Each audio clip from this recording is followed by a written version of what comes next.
Hi everyone and welcome to channel RS. It's week number 10 of our R90 SP3 where I'm trying to beat Fernando Alonso lap time, which is 45.5 at Daytona Sandown Park in their two-stroke go-karts Rotax Senior 125, and they call it D-Max. So today I am at Wilton Mill. It's Tuesday and it's very empty here because not everyone coming here Tuesday for practice, but I'm here visiting one of the professional teams and let's find some driving secrets from them. Okay guys, so just next to me I have Lionel, and he will tell us a bit more information about their team, what they're doing. Lionel, so please tell us what is the name of your team? We run a team called 360 Motorsport. 360 Motorsport. Based in South Wales, so it's about 2.5 hours from here. And we do everything from karts, preparation, driver training with GTS-RS, and we also do cars as well. So anything from, in the past we've done Porsches, rally cars, and we're hopefully going to move into TCR UK and TCR? do TCR. Yeah. What does it mean, TCR? What is that? It's a touring car racing, basically. Touring car? Yeah. So it's something like similar to British touring car. British touring cars. But the cars there's a lot more level playing field across all the cars. They all use a standard engine, transmission differs, track differs as well on them, but they're a lot more easily accessible to go and do TCR than it is probably to do the British touring car. Tell us a little bit about the go-karts which you use today. What type of engine they use, chassis? The chassis is a Mach 1 from Germany. Really good chassis. Like, we're the importer of that chassis, so if you wanted a new one or a used one, we have access to both. The engine we're using today is a 125 two-stroke X30 built by aming. X30, is that a big difference between X30 and the Rotax 125 Senior? The new Rotax, from what I can understand, is probably as quick to a point as the X30 is. Obviously it's got different carb on it and stuff like that. These X30s are a bit faster, I'd say, maybe down the straights, but then also there's a difference in tyre as well, so it's quite difficult probably to compare the two together, because you've got basically there's quite a lot of differences as well, like tyre obviously, stuff like that. So, like, I understand it's still not going to be only because of engines, but also because of the setups. Yeah, exactly. Because of the tires. I got it. Can you tell me a little bit about driving style? Maybe driving style of X30 and also driving style of Rotax, Senior Rotax. Driving style, I think that'd be a difficult one because every driver is different. You see our driver out today, the drivers we've had out in the last month are completely different. So I think is that because of the experience? Yes, I say that it's definitely experience. It's not. I don't think you could. My personal opinion is I don't think you could compare the quality of both products on the fact of how they drive. You'd have to probably get one driver to drive both ones back to back, and then you could go, right, that's that and that's that. So I think that would be quite difficult for me to maybe say, yeah. Let's say, like we have in theory books, everywhere says that you have to be smooth, precise. And you know what? I find this information everywhere. I read about go-kart racing everywhere, smooth, precise, smooth with the brakes, with accelerator. I read about cars, the same information, But when I'm driving two different equipments, I found two different styles, Maybe with like an older style, say for that argument's sake, that Formula A car, your driving style with that compared to the X30 and the Rotax would be vastly different. It's down to being smooth. If you're erratic driving style, I know it works for some drivers, professional drivers mainly. I know one driver that he drives quite erratically, but yet he still puts in the lap times, compared to another driver we had here who's super smooth, like glass smooth, and puts in a lot faster lap times, but you can see the difference in the tyre temperature. There was literally 5 psi difference in the tyre temperature between the two drivers we had back to back here driving the same kart, and that's all down to driving style. So put it down to, say, I don't know, driving a Rotax versus that. That probably comes on throttle a bit better than a Rotax does. So when you're saying different styles making different temperatures in the tires, as I understand, for a long race, you better to be smooth. But if it's a short race, let's say like a sprint race, you can put more aggression to be a bit quick around the corners, to give a more twist, to the backside. Am I correct? Or I would say you probably want to be smooth at both. At both. Yeah, because at the end of the day, if you're erratic, you basically you're only in a car. For instance, and with a car, you only are lowering the lifespan of your tyres. So in a kart, for argument's sake, if you race in British karting in certain levels, you can only have one set of tyres for a whole weekend. So if you're erratic, one set of tyres. So if you're erratic with it straight away and you scrub the tyres, you're on the back foot straight away. So you can't say use a set of tyres, go out and be really hard on the kart for a long period of time, and then expect in the finals to be up the front, because your tyres were lost all their goodness in the tyre. So I would say you need to be smooth everywhere. And like I said, there's a massive difference in drivers between an erratic driver and a smooth driver in tyre temperatures. So you can physically see the wear in just literally putting the gauge on it and saying, right, that is that and that's that. So I would say you need to be smooth throughout the whole process of driving. Okay, just maybe the first couple of laps to get heat in the tyres, be a bit erratic, but once she's up to temperature and everything's settled, you should then try and be smooth as possible.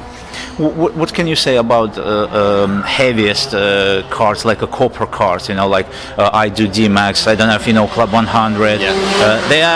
They are very heavy go-karts. They're about around Wilton Mill. I think they're about 10 seconds slower than the racing senior Rotax. So what would you suggest about the heavy go-karts? I think my opinion, I found that some of the people saying that you have to be really tough with them. You have to take them around the corners, like even braking in the corners.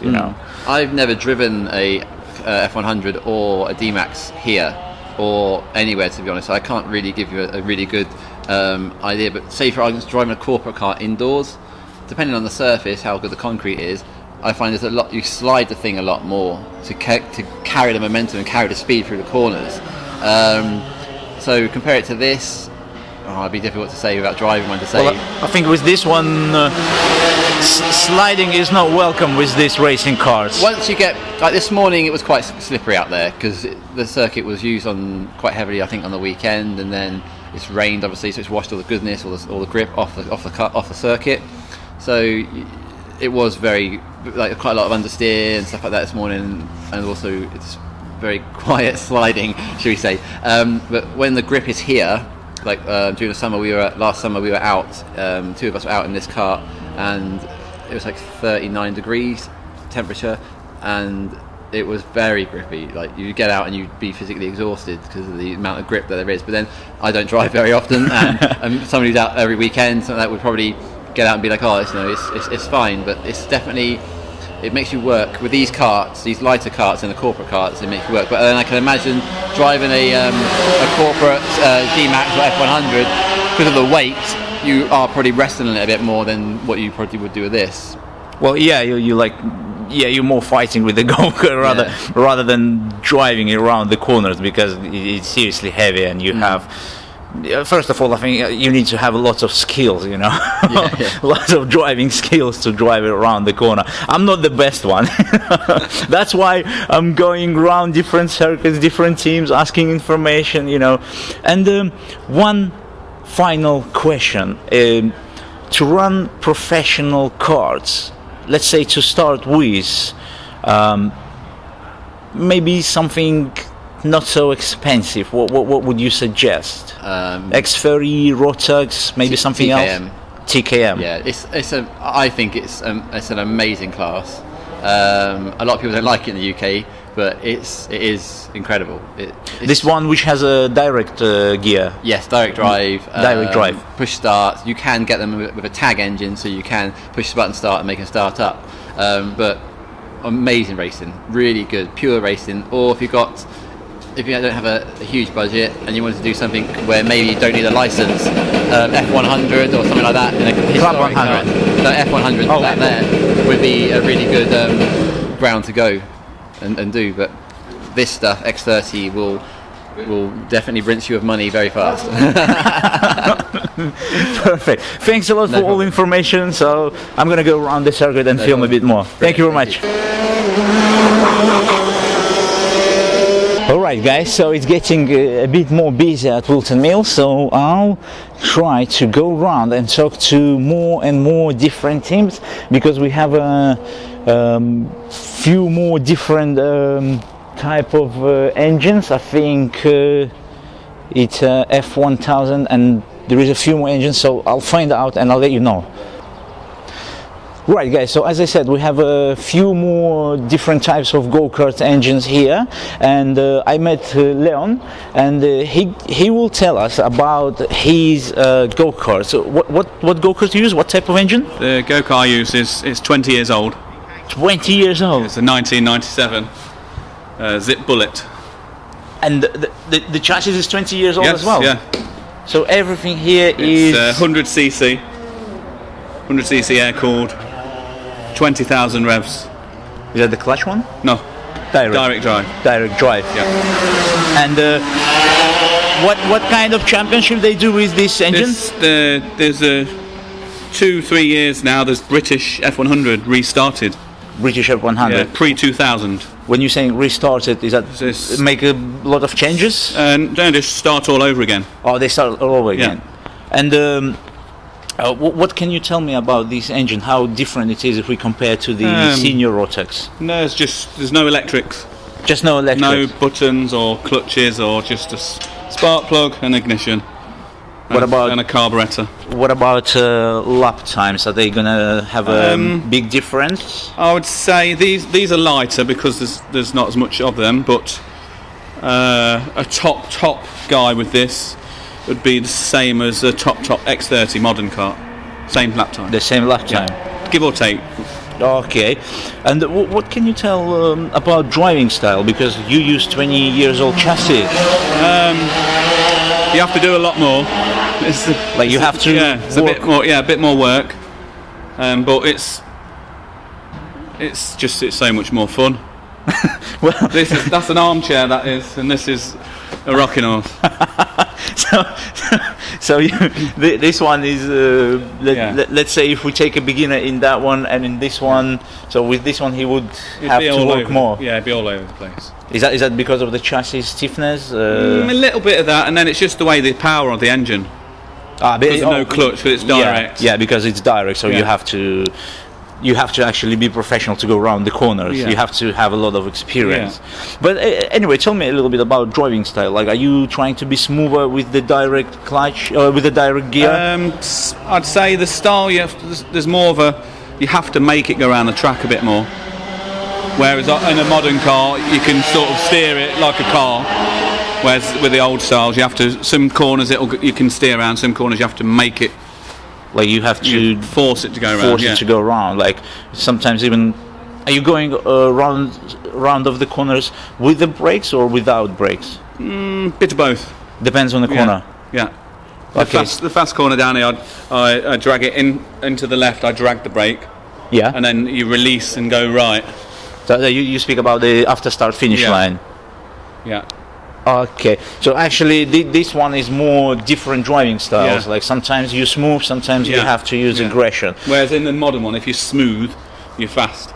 So smoother you are, better you are, around every corner. Yeah, everywhere, yeah. Okay, I got it. And do you do this year championship?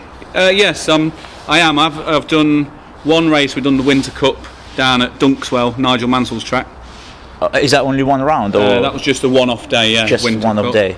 Where you finished, if not secret? Second. Second? Not in a different class to this, but it was a good day. The track was really, really nice. Are you starting summer championship as well? The summer one, I'm going to miss the first 3 rounds, just because I've got a daughter that races motocross. Motocross? Yeah. So, you're racing bikes? Yeah, and my daughter. Oh, your daughter? So she's doing them. So you have a racing family? Yeah. Wow. So, and then how is she doing? She's not started yet. 1st of April is round 1. Round 1? Where we can follow it? Where we can see that? It's on. It's a championship called the British Women's Motocross Association. So she's just turned 16 and she'll be in the adult class for the first time this year. Okay. So see where she fits in. Wow, that's nice. That's nice. Good luck. So I'm letting her do them, and then I'm going to miss the first 3 of these just so she can. Is that going to make a big gap for you if you miss 3 rounds? Yeah. I won't be able to keep that this year. Number 6. So you're going to do it just for your own practice? The last 3 rounds are really good tracks. Really? Yeah, really good old F100 old school tracks. Which they use? We use Three Sisters at Wigan. Okay. Which is a really fast track. Is that the Three Sisters the same where they run on the cars? Yeah. The same track? Yeah. Uh-huh. And this goes back to like the late 90s when these were current. They raced them there. And then we've got another old track up in Cumbria called Rara. Yes, I know that one. Which is in one of these. It's brilliant to drive. When you say in one of these brilliant, like just because it's a driver's track. So it's like more for old style. All or nothing. Yeah, you got to drive it. And the third one, the last one. The last one, the other one I'm looking forward to is Nuts Corner in Northern Ireland. Which one, sorry? Nuts Corner in Northern Ireland. Nuts Corner. Yeah. Oh, I've never heard about that one. It's quite years ago they used to race these there. There's a few guys that do the British Championship that come all the way over from Ireland every week to do it, so I think they've fitted in a round that fits in with them, so we can go over there to sort of say thanks for supporting the championship. Wow, so you so we're all over the place. Okay, thanks very much for all the information. Yeah, sure. That was really useful for us. Thank you very much, and good luck with the championship. Thank you. Thank you. Bye.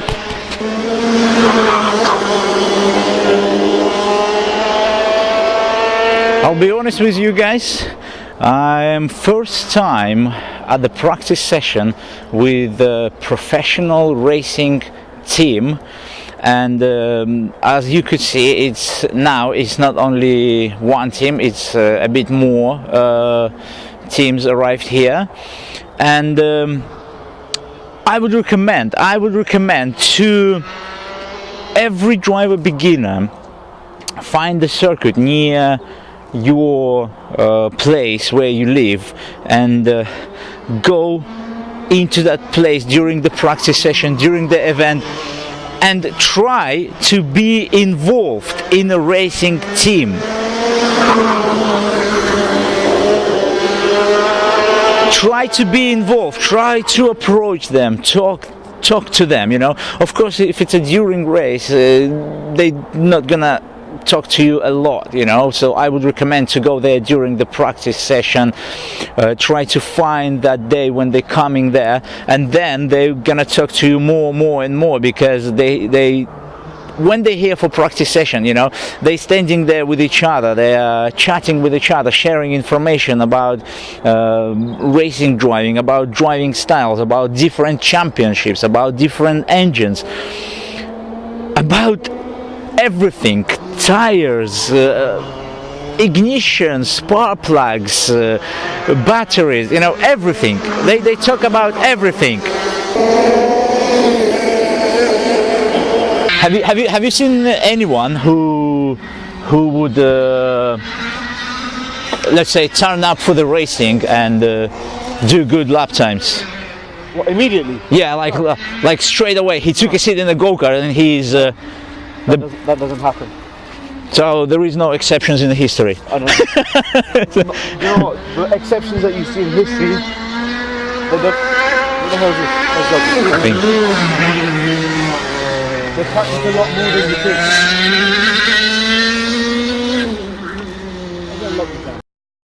Exceptions in history,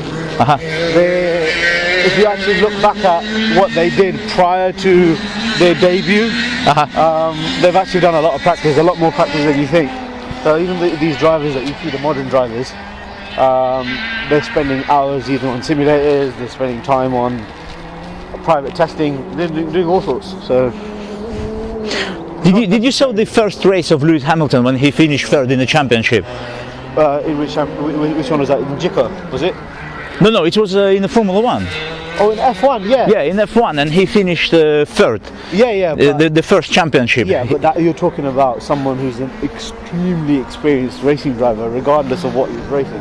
Is that means that the go-karts, because before the Formula One he did the go-karts, then he did the Formula 3. Formula Renault. Yeah. Formula Renault. Formula Renault. Yeah. So, but this Lewis, prior to his Formula One debut, had done again thousands of hours of simulator work. He's done a huge amount of testing.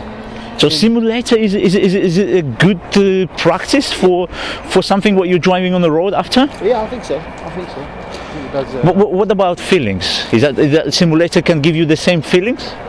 Obviously, there's a lot of information missing with regards to sort of G-force and sort of cues, but you use it as a track knowledge? Yeah, no, not just track knowledge. When you get good at sims, or you spend enough time in sims, and you do the real world stuff, you can sort of bridge them together, so you can simulate what you're feeling on track in the simulator, and that's when it becomes the most effective. So I know that you have that simulator, yeah? Yeah.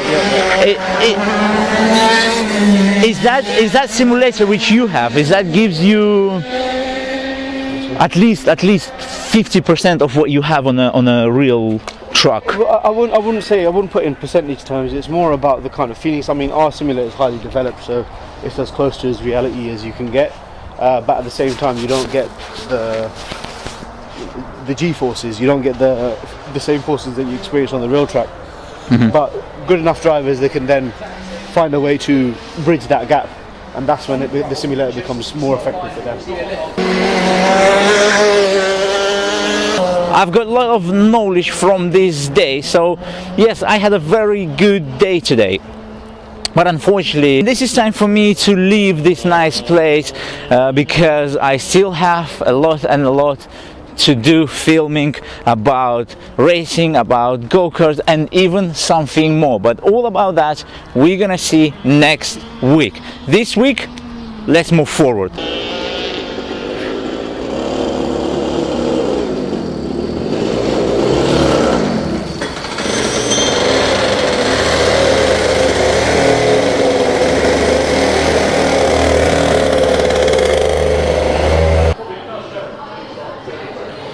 Right, so it's Saturday and we continue our Record 90 SP3 week number 10, and today I decided to visit a very exciting place and at the same time very useful to find out a bit more and more about racing driving. So let's go and let's try it.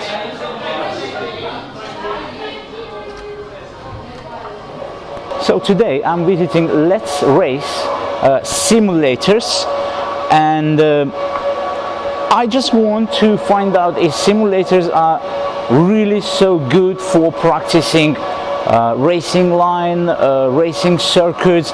And as you can see, these simulators, they have full, how they call it? I think it's called full emotions. So when you're braking, it's push you forward. When you're accelerating, it's push you back. When you're turning, it's go left and right.